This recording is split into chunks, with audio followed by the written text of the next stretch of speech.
Ladies and gentlemen, boys and girls, hi, I'm Chris Smith, Shambles Guru on the interweb, and I'm here in Chiang Mai in North Thailand, about an hour's flight north of Bangkok.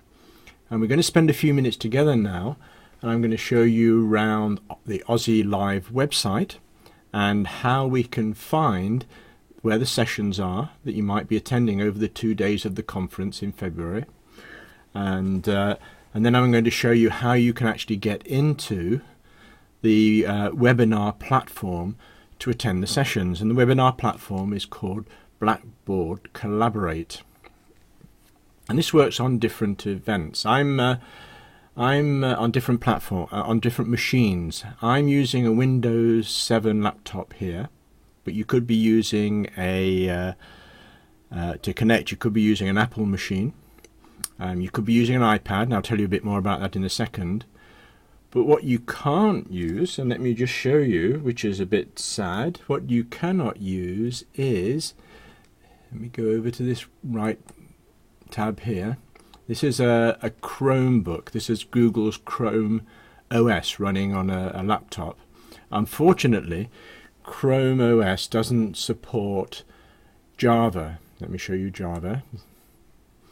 And your machine needs to, your laptop, Windows laptop or Mac machine needs to download Java, and we'll look at that in a second. So, sorry guys, with Chromebooks, maybe next year. I know somebody's working on it. I'm sure Google's working on it. So let's look at the website, and here's the website here. Now, how do we find the sessions first of all? When the website is OZeLIVE.com. There's another URL here as well, AustralianEducators.ning.com, because this platform is a Ning. And how do we connect? How do we find the sessions? Well, what we don't do is we don't scroll down the page.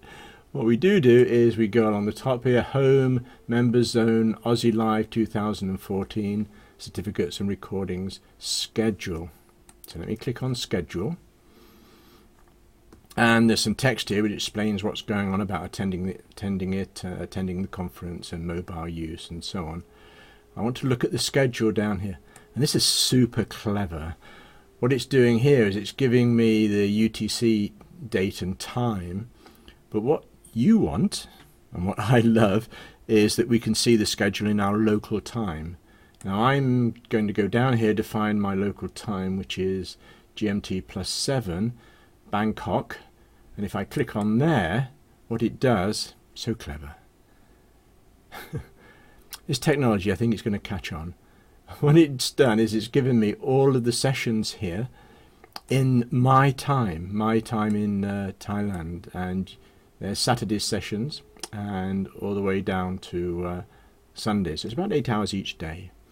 So that's very early in the morning. You see, for me, it's starting at 4 o'clock in the morning for me in Thailand.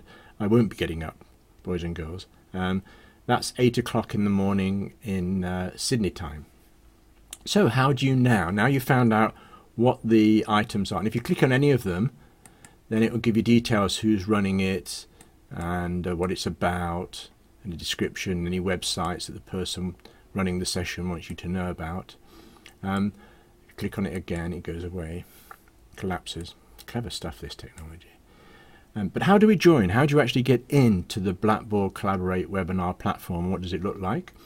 I'm going to do that by looking at the first one, which is the keynote which is being given. And if I click on there, it opens up about the keynote, a bio of Steve Hargadon,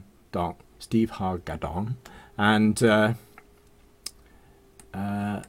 there's a link here which it says session link. Let me click on the session link.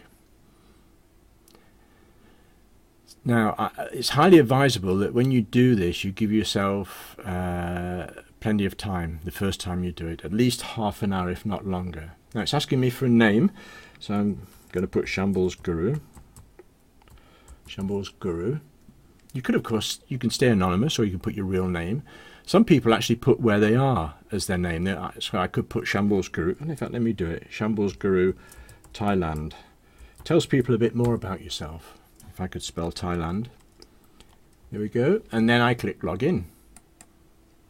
Now it's using some software called Java, and it's downloaded something just now called Drop-in 2, because I did it earlier today as well. So I'm going to say save that. Just look at where I'm saving it so I can come back. Save it. And it's saved it in my browser. I'm actually using Google Chrome browser. There it is. Now sometimes on some machines it will automatically run it. On mine it's not, so I have to click here in the bottom left hand corner and click on open. And what it should do is come up with, there we go, it's saying it's downloaded and using Java 7, and it probably is going to ask me for permission to run it. I can't remember whether I've already given it permission or not. Here we go, it's saying, do you want to run this application? Click run. There might be a box here which says always trust this site. Click run. This looks almost exactly the same on Windows as it does here, although it might ask you to download something else as well. But the idea is the same, but it may look, be warned, if you're using a MacBook with Mac OS, it may look slightly different. There we are, Blackboard Collaborate is loading. You see these spots go along here to show you the process of the loading. The progress, not the process, the progress of the loading. And here we are. It's opened it up. Oh, give it a chance to, let me just center it on my screen. And here we are. That's it. We're in the program now. And the slides will be here. I think a slide will probably open up here in a minute, an introductory slide for the very beginning. Here we go. That was good timing. Where they're recommending you can do things like check your microphone, which I might as well do while I'm here. It's a good idea always to check your microphone and speakers, and you do that by going up to the top left hand corner here, click on tools, don't click on audio, mouse over audio, and you've got an audio setup wizard. Click on that. You may not be using your microphone, but just in case you're given the opportunity to speak later, but certainly it will make sure your headset or your earphones are working. Let me just go through the areas here. So this is the interactive whiteboard. Sometimes there will be some controls down the left here of the whiteboard if you're given permission to write on it as an attendee. Up here you can adjust the volume of the talk, so if it's a bit soft, drag that when somebody's talking. Up here you'll see their picture, maybe even the video of themselves sat at the desk, the presenters. Here will be a list of participants. I'm the only one in here. You notice it says Shambles Guru Thailand. I'm the only one here at the moment. And down here, there'll be it's not enabled at the moment, but there'll be a chat box. So you can type in there and chat, and you see different people chatting here. Of course, the term is back channel. So they're back channeling while the presentation's going on. If you don't like this layout, it's very configurable. Like you can get hold of bits and just drag them like that. And you can even grab hold of the individual elements, just drag it around the screen like that. And let me let go of that. And I think that's all to do with the platform itself. You can have an opportunity to play beforehand, and you won't break it. If you do break it, somewhere at the top here, if you ever get things all mixed up all over the place, go to Tools.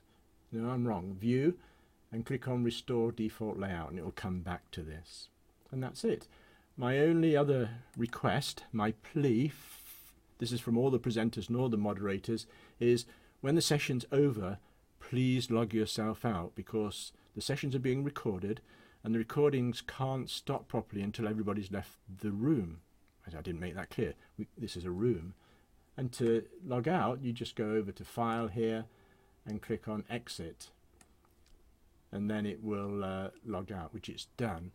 And actually, when it logs out, it will also, has it done it? No, it hasn't done it yet. It's not enabled yet. It will come up with a evaluation form that you can fill in. Oh, this is a bit long. Sorry, boys and girls. I just want to share a few more things. Let's go back to the home page. Here we go. And I want to bring up the links that are down the right-hand side here. There's all the social media aspects here. There's a Twitter account. You can see there's a back channel tool which aggregates the hashtag, and the hashtag is this. There's a YouTube account, PowerPoints from some of the presenters will be going in this slide share area. There's a Flickr one for photographs. I want to mention this conference room. The conference room is a Blackboard Collaborate room, and you can click, go there, sign in the same way we just did in that keynote session, and have a play and meet other presenters, other attendees, volunteers, organizers. Here's an area on how to connect using an iPad, and I'll put a note under the in the blog post, and I blog about this. And I think that is all for a webinar, a screencast which is far too long. Sorry for that. I hope you enjoy the conference. It's the inaugural one. It's amazing. It really is the work that's gone into this. But I suspect this is going to be an annual event for many people for years to come. Take care and have fun.